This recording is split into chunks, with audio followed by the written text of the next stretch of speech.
एक बार फिर से आप सभी का बहुत बहुत स्वागत है। आज के इस वीडियो में कक्षा 10वीं इंग्लिश जो आपका जुलाई महीने का मंथली टेस्ट पेपर होने वाला है उसकी हम बात करेंगे। पूरे क्वेश्चंस आपको देखने हैं। टोटल आपका 20 नंबर का रहने वाला है, ठीक है। तो आपको काफ़ी अच्छे तरीके से क्वेश्चन देखना है और इनको आपको अच्छे से तैयार कर लेना है, एक एक क्वेश्चन, ठीक है।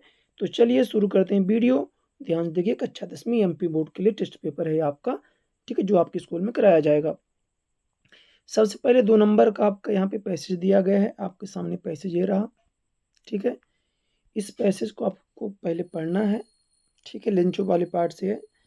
और पहला क्वेश्चन आपका यहाँ पे दिया गया है, what did Lencho think about all through the night. रात भर लेंचो क्या सोचता रहा पूरी रात।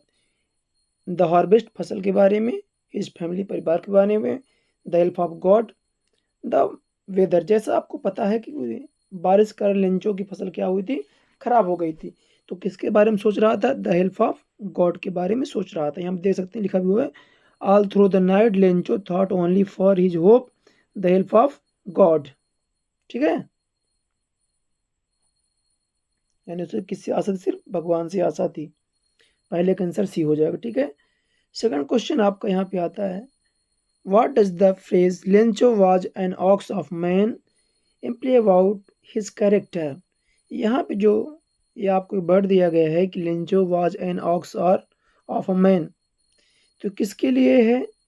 He was gentle and kind, वो जेंटल और दयालु था मतलब। He was slow and lazy, वह आलसी और स्लो था। He was very strong and hard working, तो यहाँ पे हो जाएगा ये इसके लिए हो, he was very strong and hard working हो जाएगा। ये आपका यहाँ पे कहीं दिया भी होगा पैसेज पे, अगर आप देखेंगे तो यहाँ पे देखिए, Lencho was an ox of man working like an animal in the field, यानी जो जानवरों की तरह काम करते हैं, बहुत ज़्यादा मेहनती आदमी होते हैं, ठीक है। तो यहाँ पे ऑप्शन नंबर आपका एक करेक्ट हो जाएगा, ठीक है। 2 नंबर आप कंप्लीट हुए, ध्यान से आप इनको नोट कर लीजिएगा। चलिए बढ़ते हैं अगले क्वेश्चन की ओर। चलिए यहाँ पे क्वेश्चन दिए गए हैं तो इनको मैं आपको बताऊंगा आपको। क्वेश्चन नंबर आपका यहाँ पे है, what was Lencho reaction upon receiving the money. चलिए देख लेते हैं इसको। चलिए इसका आंसर आपके यहाँ पे रहा कि what was Lencho reaction when he received the money. तो इसका आंसर आप यहाँ पे देख सकते हैं, ठीक है। चलिए बढ़ते हैं अगले प्रश्न की ओर। ये आपका पहला है, ठीक है। फिर यहाँ पे आप देख सकते हैं अगला क्वेश्चन आपका यहाँ पे आ जाता है, why were the two national anthem संग, ठीक है। इसका भी आंसर आपके सामने ये रहा, ठीक है। 3 क्वेश्चन आपको यहाँ से करने हैं, 2 बता दिया, तीसरा मैं बताने वाला हूँ, ठीक है। तीसरा क्वेश्चन आपका यहाँ पे रहा, ठीक है।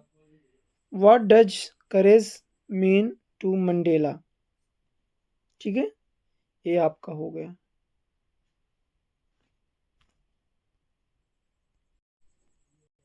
यानी यहाँ पे आपको टोटल 4 क्वेश्चन दिए हैं, 3 क्वेश्चन आपको करना है, ठीक है। चलिए आगे बढ़ते हैं। अब यहाँ पे 3 क्वेश्चन दिए गए हैं, 2 क्वेश्चन आपको करना है, ठीक है।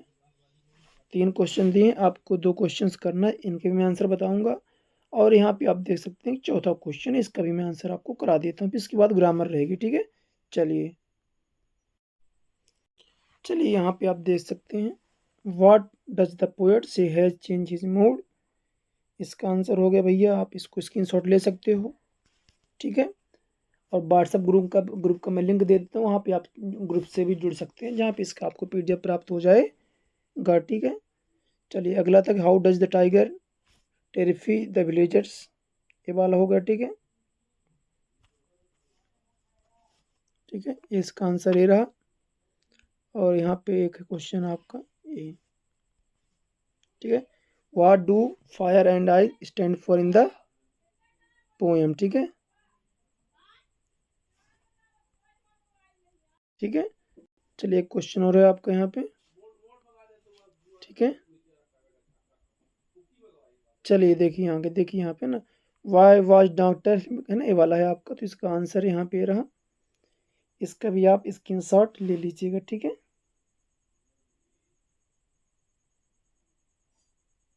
चलिए अब देखते हैं आगे, ठीक है। अगर आपने बुक से किया हुआ तो बुक से भी आप याद कर सकती हैं, उसमें कोई नहीं, कोई देखिए इन 3 में से कोई आपको एक करना पड़ेगा, ठीक है? तो आप इसको कर लीजिएगा। फिर यहाँ पे आता है आपका fill in the blanks. Question क्या कहता है यहाँ पे आपका कि would you like coffee, some, any, many, ठीक है? भरना यहाँ पे ऑप्शन आ गया आपका सम, एनी, मेनी। तो वुड यू लाइक कॉफ़ी तो क्या आ जाएगा सम, क्या आ जाएगा यहाँ पे सम आ जाएगा। फिर अगला this is the book I bought yesterday, who, which, whom, ठीक है? ये आपको भर देना है यहाँ पे। दिस इज द बुक, ये किताब है। आई वॉट एस्टरडे, है ना?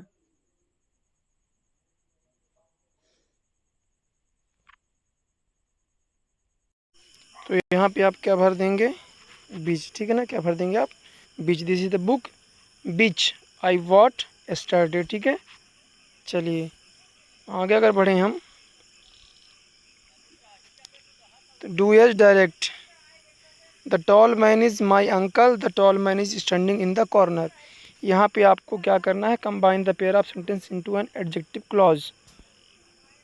क्वेश्चन क्या है कि the tall man is my uncle, the tall man is standing in the corner.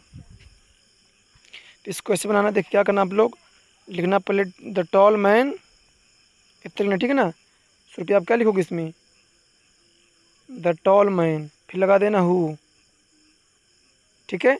The tall man लिखना, फिर हु लगाना, फिर इसको लिखना is standing in the corner, the tall man who is standing in the corner is my uncle, फिर इसको लिखेंगे, ठीक है ना? सबसे पहले आप इतना लिख देना नंबर 1, फिर हु लिखना, फिर यहाँ से आपको पूरा क्या करना, छाप देना है, यहाँ से इतना छापना, ठीक है ना? इतना करने के बाद फिर आप इसको लिख देना लास्ट में इज़ माई अंकल। सबसे पहले आप इतना लिखोगे द टॉल मैन, फिर लगा देना हु, फिर is standing in the corner, फिर इज़ माई अंकल हो जाएगा, ठीक है? चलिए अब आता he has been living here for 2 years, negative करना है, इतना सिंपल है। तो यहाँ पे क्या करेंगे आप, हैज़ और बीन के बीच में नोट लगा दीजिए। He has not been, he has not been, बाकी पूरा आप छाप दीजिए, ठीक है ना? हैज़ नॉट बीन कर देना, ही हैज़ नॉट बीन, बाकी पूरा लिख देना है। यानी इसमें आपको क्या करना है बेटा, यहाँ पे क्या करना, हैज़ के बाद नोट लगा देना, NOT, ठीक है? अब देखिए लास्ट में आता है कि right the paragraph, save trees, important of festivals, my hobby, ठीक है ना? इसमें आप क्या करना है, पैराग्राफ लिखना है, ठीक है? तो आप ग्रेट लीडर में लिख सकते हैं, ठीक है? तो यहाँ पे आप इसको कर लीजिएगा, ठीक है? ग्रेट लीडर आप कर सकते हैं, ट्रीज़ के बारे में कर सकते हैं, है ना? तो आपको तो कर लेंगे इसको, ठीक है? तो चलिए मिलते हैं फिर आपसे अगले वीडियो में। आप कमेंट करके बताइएगा अगला पेपर आपका किस सब्जेक्ट का है, ठीक है? चैनल को सब्सक्राइब जरूर कर लीजिएगा। मिलते हैं आपसे अगले वीडियो पर, ठीक है?